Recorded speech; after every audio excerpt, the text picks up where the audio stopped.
Ibu tahu ciri perempuan solihah di Quran? Cuman 2 ternyata. Pokoknya. Quran surah keempat ayat 34. Ada kaitan dengan salat. Apa cirinya? 1, fassalihatu, istri yang solihah itu qanitatun, taat pada suami ya. Ya, sepanjang ia menyampaikan yang baik-baik menurut Allah. Taat kepada Allah dengan cara menaati suami pada yang baik-baik. Misal, kalau kata suami begini, "Mah, ngaji ya?" Siapa ya? "Mah, berjilbab ya?" "Baik insya Allah." "Baca Quran yuk?" "Baik insya Allah." Itu qanitat namanya. Perempuan semacam ini, kalau benar dia taat dengan baik, diikuti dengan baik, mampu dia untuk berusaha baik, maka ada spesial disampaikan di hadis riwayat At-Tirmidzi, kata Nabi, dia akan punya apresiasi spesial di sisi Allah di hari kiamat. Idza shallatil mar'atu sholataha, kalau seorang perempuan itu cukup sholat fardu saja dalam hidupnya, kemudian wasomat somaha, dia puasa fardu saja Ramadan tanpa puasa sunnah, wahafidhat farjaha, dan menjaga dirinya tidak selingkuh, tidak berbuat yang buruk. Yang menarik, wa ata'at zaujaha, dan menaati suaminya sepanjang suami meminta pada yang baik. Qilalaha yaumal qiyamati, akan dikatakan pada perempuan semacam ini di hari kiamat, udkhulil jannata min haitsu syi'ti, langsung masuk surga aja dari pintu manapun yang kau kehendaki. Ibu. Oke, kalau suami minta pada yang baik-baik, kerjakan. Dan biasanya istri senang, Pak, walaupun kadang-kadang ada diskusi. "Mah, pengajian yuk." "Siapa?" Tiba-tiba ke kamar bawa baju kan, "Apa yang biru atau yang hijau nih pakai mama?" "Oh, kayaknya biru bagus deh." "Ah, kayaknya hijau deh." Ya, katanya nanya tapi udah punya jawaban kan. Bagus, masih mending kalau dipakai, begitu keluar kuning. Ya, oke lah. Gak apa-apa, ikut rame. Nah, yang kedua ini yang sering gagal. Ya, maaf, hafizatun lil ghaibi bima hafizallah. Kata Allah, perempuan salihah itu dia akan menjaga kehormatan keluarganya, terutama suaminya, terlebih ketika tidak sedang bersamanya. Kenapa kemudian kalimat ini muncul, dilekatkan pada perempuan? Bahkan suratnya surat An-Nisa. Ibu tahu An-Nisa artinya? Bukan perempuan. Bukan wanita, bukan. An-Nisa itu bukan perempuan, An-Nisa bukan wanita, An-Nisa itu perempuan. Oh. Oke. Nggak, ini penting saya sampaikan. Kalau perempuan, beda dengan laki-laki. Kalau laki-laki nama tunggal singular dengan jamaknya plural itu sama, mirip.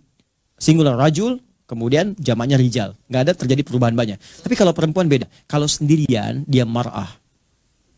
Mar'atun. Pernah dengar? Tapi kalau banyakan disebut nisa. Fokus ya. Mar'ah itu seakar dari kata muru'ah, yang punya 3 arti.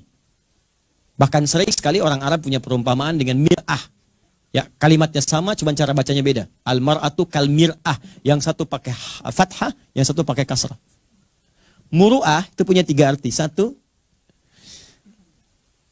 yang identik atau senang dengan keindahan. Muru'ah, senang keindahan. Makanya Pak, wajar kalau istri atau ibu di rumah senang dengan keindahan. Bangun tidur, spray langsung diberes-beres, kan? Ada sedikit goyang pot dilurusin lagi, kan? Kita mau berangkat batik terlipat, kita santai aja, tiba-tiba diberhentikan dari belakang. "Berhenti, Pak," gitu. "Jahit dulu, lepas, ganti." Itu biasa. Itu tandanya normal, fitrah, gitu kan? Pak, senang dengan keindahan. Bahkan dikatakan oleh orang Arab, al-mar'atu kal mir'ah. Perempuan tuh seperti cermin. Kayak kalau diperiksa kan sering ya, ada cermin misalnya. Sudah ngaca di rumah, turun, lihat spion mobil, ya, lihat lagi, masuk ke kantor, lihat kaca, betulin lagi, itu biasa, normal, ya. Tapi yang paling menarik, mar'ah juga itu bisa seakar dari kata muru'ah, seperti mir'ah, dari sisi sensitivitas. Kenapa perempuan disebut mar'ah? Karena dia punya sifat rasa yang tinggi dibanding laki-laki, rasa yang sangat dalam, jadi pakai perasaannya yang dalam. Nah, makanya sering orang Arab mengibaratkan seperti cermin. Ibu saya tanya atau bapak, kalau cermin saya lemparkan, pecah ya, bisa nggak disusun kembali? Bisa disusun kembali, tapi dia sulit memantulkan bayangan yang sempurna. Sama dengan perempuan, kalau dia terlukai, dia cepat memaafkan, tapi sulit melupakan apa yang dialami. Parah. Oh, oke. Makanya kalau ada masalah sekarang tuh rekening listrik 15 tahun yang lalu masih diingat, Pak. Papa dulu kan begitu kan? Ah, itu marah. Jadi biasa kalau nanti ada persoalan, terus masalah yang lalu diungkit itu biasa. Ya, artinya normal gitu. Ya, sehat artinya. Baik. Tapi ingat ya. Tapi ketika dia banyakkan, namanya berubah jadi nisa. Apa itu nisa? Seakar dengan kata nasa. Nasa itu bisa berarti mudah tersentuh, ternyuh. Ya, lihat film India macam-macam, satu di pohon, satu ini tiba-tiba ngalir air mata, gitu kan? Tapi yang kedua, ini yang paling menarik. Nisa juga punya arti sifat yang senang menyampaikan apa yang dirasakan. Bukan curhat. Ya. Menyampaikan apa yang dirasakan, suka cerita.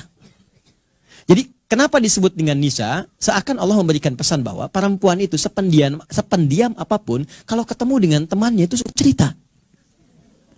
Itu poinnya. Dan kadang yang diceritakan itu hal yang seharusnya tidak diceritakan. Makanya kata Quran, hafizatun lil ghaibi, perempuan yang solehah itu dia akan membuka aib suaminya atau di rumah tangganya saat bahkan tak sedang dengannya.